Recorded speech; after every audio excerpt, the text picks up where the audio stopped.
रानो चिड़िया के 3 बच्चे थे और रानो चिड़िया का पति एक बीमारी के कारण अंधा हो गया था, इसलिए उसका परिवार बहुत ही गरीब हो गया था। चलो चलो घर को खाली करो, एक पैसा तक नहीं दिया है तुमने मुझे। अपना बाप का घर समझा है क्या? मकान मालिक जी, मेरा पति का आंखों की रोशनी चली गई।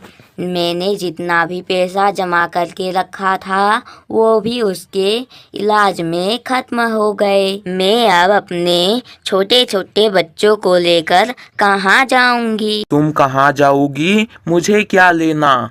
मैं 1 घंटे बाद नए किराएदारों के साथ आऊंगी। घर एकदम खाली हो जाना चाहिए। ऐसा धमकी देकर कालू सेठ वहाँ से चला जाता है। रानो चिड़िया बहन, अब तुम कहाँ जाओगी? क्या तुमने कोई ठिकाना ढूंढा है? नहीं कबूतर भैया, अब तक तो मुझे कोई भी रहने का ठिकाना नहीं मिला है। मेरा 3 बच्चे एक सब कोई मना कर देते हैं और जो कोई भी राजी होता है वो पहले 6 महीने का किराया मांगता है।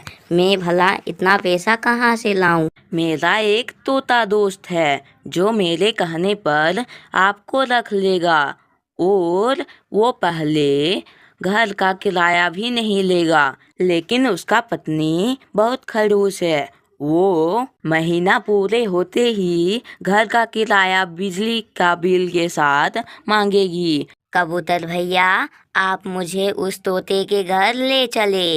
वो पहले किराया नहीं मांग रहा है, मेरे लिए यही काफी है। मैं घर का किराया महीने महीने दे दिया करूँगी। फिर रानो चिड़िया अपने बच्चे और सारा सामान के साथ तोते के घर के लिए निकल जाती है। मीठू तोते का घर उन सबको बहुत अच्छा लगता है। देखो मेरा घर कितना बड़ा है, इसमें तुम्हारे 3 बच्चे और तुम दोनों आराम से रह सकती हो। हाँ मालकिन, आपका घर तो बहुत ही अच्छा है। कबूतर के कहने पर मैं तुमसे पहले किराया नहीं ले रही हूँ, लेकिन याद रखना हर महीने समय पर किराया आ जाना चाहिए, वो भी बिजली के बिल के साथ। इतना कहकर हरी तोती वहाँ से चली जाती है। मुझे बहुत जोरों की पानी प्यास लगी है, मैं नदी से पानी पीकर आता हूँ। इतना कहकर रानो चिड़िया पानी पीने के लिए नदी चली जाती है। अब रानो चिड़िया जैसे ही घर लौटने वाली थी कि तभी एक बूढ़ी चिड़िया छोले भटूरे बेचने आती है। छोले भटूरे ले लो, छोले भटूरे। बेटी, तुमको 1 प्लेट छोले भटूरे खाना ही होगा। लेकिन माताजी, मेरे पास पैसे नहीं हैं। हाँ तो क्या होगा, तुम छोले भटूरे खा लो। रानो चिड़िया छोले भटूरे खाना नहीं चाहती थी, लेकिन बूढ़ी माँ के जिद के कारण खाना पड़ता है।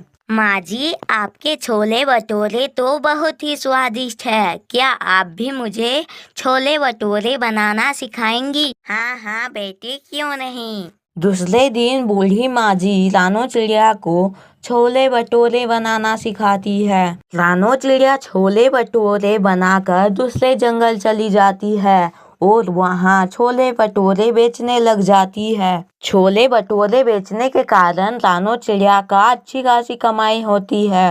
रानो, घर का किराया देने में और सिर्फ 3 दिन बचे हुए हैं।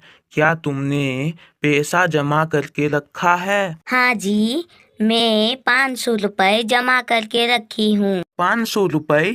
घर का किराया तो 1000 रुपए है। हाँ जी, मुझे पता है। वो 3 दिन बचे हुए हैं ना, 3 दिन में 500 रुपए हो जाएंगे। अगले दिन रानो चिड़िया छोले भटूरे बेचने जाती है, लेकिन तभी जोरों की बरसात शुरू हो जाती है। हे भगवान, मेरे छोले भटूरे भीग रहे हैं, मुझे घर जाना होगा। इतना कहकर रानू चिड़िया अपना छोले भटूरे उठाकर घर के लिए निकल जाती है। हे भगवान, जैसे कल बारिश ना हो ताकि मैं छोले भटूरे बेचने जा सकूं। रानू चिड़िया इतना बोलकर सो जाती है, लेकिन बारिश रुकने का नाम ही नहीं ले रही थी। पूरी रात बारिश होती है और अगले दिन भी बारिश नहीं रुकती। ये बारिश तो आज भी रुकने का नाम ही नहीं ले रही है। मुझे कुछ करना होगा, नहीं तो मैं छोले भटूरे नहीं बेच पाऊंगी। हाँ, पहले के लोग जैसे घास फूस का घर बनाकर रहते थे, वैसा मैं एक ढाबा बना लूंगी और उसी में छोले भटूरे बेचूंगी। इतना बोलकर रानू चिड़िया पत्तों का ढाबा बनाने लग जाती है।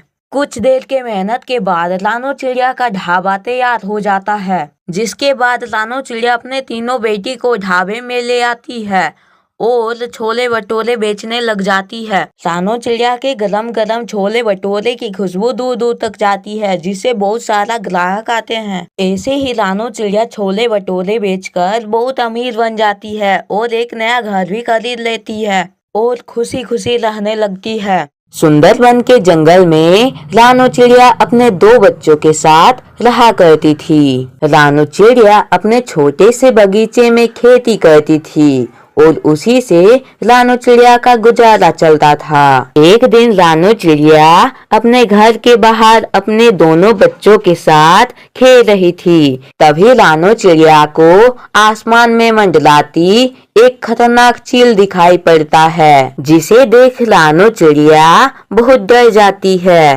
हे भगवान, ये चील हमें देख ना ले। ऐसे रानू चिड़िया सोच ही रही थी कि तभी रानू चिड़िया के बच्चों के पास वो चील आ जाता है। आज इन बच्चों को खाकर तो मजा ही आ जाएगा। रुकिए रुकिए चील भैया, आप यदि मुझे और मेरे बच्चों को खाएंगे तो आपका ना ही पेट भरेगा, ना ही आपको कोई स्वाद आएगा, क्योंकि हम सब छोटे पक्षी हैं। ये चिड़िया सच बोल रही है। ये और इनके 2 बच्चे बहुत छोटे हैं। चील भैया, यदि आपको अपना भूख मिटाना है तो चले जंगल में किसी बड़े पक्षी को ढूंढते हैं। ठीक है चिड़िया, चलो, लेकिन जंगल में कोई बड़ा पक्षी नहीं मिला तो मैं तुम्हें और तुम्हारा बच्चों को खा जाऊंगा। ऐसे बोलकर वो दोनों जंगल में बड़े पक्षियों की खोज में निकल जाते हैं। वो दोनों घने जंगल में चले जाते हैं और इधर उधर बड़े पक्षियों को खोजने लग जाते हैं। वो दोनों बहुत सारे जंगलों में घूमते हैं, लेकिन उन दोनों को कहीं भी बड़े पक्षी दिखाई नहीं देता है। तब थक हार कर रानू चिड़िया और वो चील एक पेड़ के ऊपर बैठ जाते हैं। चील भैया, मुझे बहुत जोरों की पानी प्यास लगी है, मैं पास के कुएं के पास से पानी पीकर आती हूँ। ऐसा बोलकर रानू चिड़िया कुएं के पास चली जाती है और कुएं से पानी पीने लग जाती है कि तभी रानू चिड़िया को कुएं में अपनी परछाई दिखती है। तब रानू चिड़िया के मन में एक तरकीब आता है और पानी पीकर सीधे चील के पास जाती है। चील भैया, मुझे बड़ा पक्षी मिल गया, वो भी आपके जैसा चील है।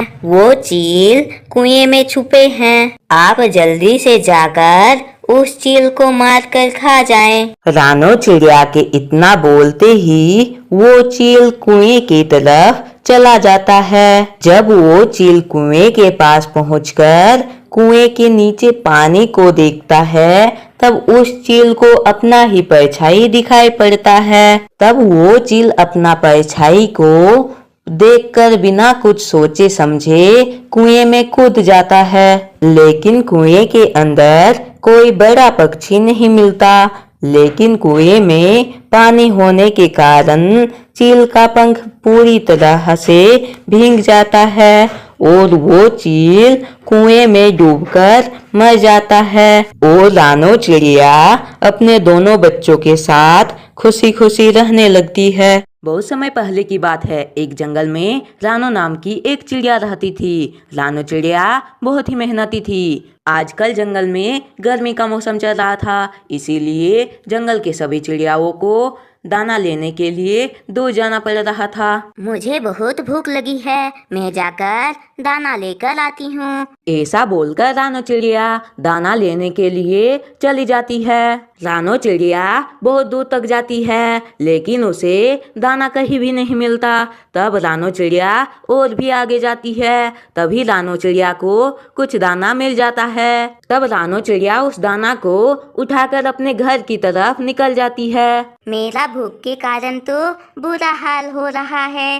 रानो चिड़िया, ये दाना तुम कहाँ से लाई? इस जंगल में तो दाना मिल ही नहीं रहा। हाँ गोरी बहन, इस जंगल में दाना नहीं मिलता, इसलिए मैं दूसरे जंगल से इन दानों को ले आई। लेकिन रानो चिड़िया, मैं तो बहुत थक गया हूँ, मैं उतना दूर उड़ उड़ कर नहीं जा सकता।